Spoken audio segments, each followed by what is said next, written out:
सल्लागार म्हणून त्यांची ओळख आहे आणि या ठिकाणी मान्यवरांच्या हस्ते दीप प्रज्वलन व प्रतिमेचं पूजन होत आहे। समाजाला न्याय मिळवून दिलं, बहुजनाला न्याय मिळवून दिलं, त्याच पद्धतीने गजानन दादा साटोटे निश्चितच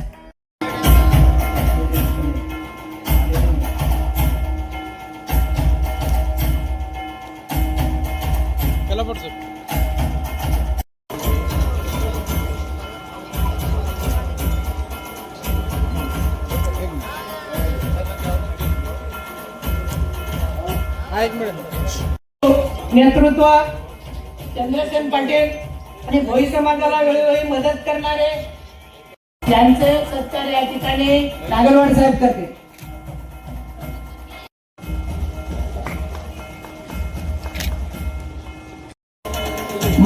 माननीय हिम्मतराव मोरे साहेब महाराष्ट्राचे अध्यक्ष।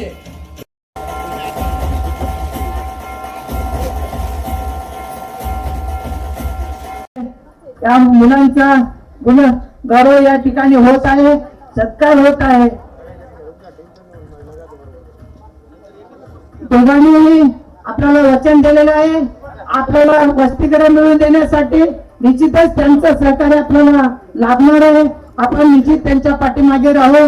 या ठिकाणी अखिल भारतीय भोई समाज यांच्यातर्फे समाजातर्फे जे आज कार्यक्रम आयोजित केलता गुणवंत विद्यार्थ्यांचा सत्कार गौरव, त्यानिमित्ताने या कार्यक्रमाला उपस्थिती या भागाचे आमदार आनंदराव बोंडाळकर साहेब, तसेच समाजाचे अध्यक्ष, प्रदेश अध्यक्ष, सचिव आणि इतर सर्व समाज बांधव, महिला भगिनी, सर्व विद्यार्थी या कार्यक्रमाला उपस्थित त्याच्याबद्दल मी सांगू इच्छितो की आज जे कार्यक्रम आयोजित केला आहे भोई समाजाच्या गुणवंत विद्यार्थ्यांचा सत्कार, त्या निमित्ताने गुणवंताचा सत्कार करणं आवश्यक आहे। गुणवंत विद्यार्थी सत्कार केलं तर, गौरव केलं तर, अजून विद्यार्थ्यांना शुभेच्छा दिल्या तर भविष्य काळामध्ये समाज चांगला घडू शकतो, या निमित्ताने सांगू इच्छितो। आणि आज त्या समाजाचं कौतुक करतो की या निमित्ताने छोटा गरीब समाज आहे, करून खाणारा समाज आहे आणि आज अलग अलग कार्यक्रम आयोजित केले जातात समाजाचे, कारण हे समाज एकजूट राहिला पाहिजे, हे माझा हेतू आहे। आमच्या पक्षाचा पदाधिकारी सगळ्याचा हेतू आहे की समाज एकजूट राहिला पाहिजे, तर समाजाच्या अडचणी समस्या सोडल्या जातात, या हेतूने सांगतो। आणि आज गुणवंत विद्यार्थ्यांचा सत्कार केला त्याबद्दल त्यांना मी शुभेच्छा देतो। जय हिंद, जय महाराष्ट्र। भोई समाजाच्या वतीने गुणवंत विद्यार्थ्यांचा गौरव सोहळा या ठिकाणी आयोजित करण्यात आला होता। मी प्रथमतः समाजाला मनापासून खूप खूप शुभेच्छा देतो। असे कार्यक्रम आयोजित करणं म्हणजे विद्यार्थ्यांना बळ देणं, विद्यार्थ्यांच्या पाठीवरती आशीर्वादाची थाप ठेवणं आणि अशा कार्यक्रमाच्या माध्यमातून विद्यार्थ्यांना एक हिंमत या ठिकाणी देणं अतिशय महत्त्वाचं असतं। म्हणून आज समाजानं हा कार्यक्रम या ठिकाणी आयोजित केला, विद्यार्थ्यांचा गौरव केला।